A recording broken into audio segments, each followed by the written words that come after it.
Kung naghahanap kayo ng masarap na kape at chill na tambayan, yung goods na goods yung shot, yung hindi ka mababad siya, tara! Coffee!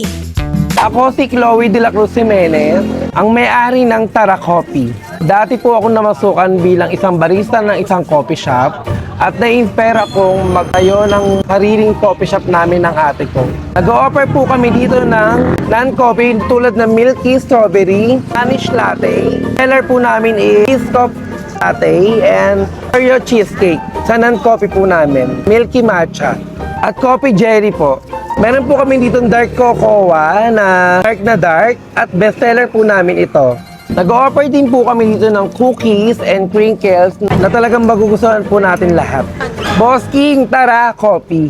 Unahin na natin ang mga coffee drinks nila. Ang sarap ng timpla, hindi masyadong matapang, hindi rin sobrang tamis. Balanse ang lasa kaya talagang mai-enjoy mo bawat higo. Para naman sa mga non-coffee drinks, panalo rin. Refreshing, creamy, at swak sa panlasa.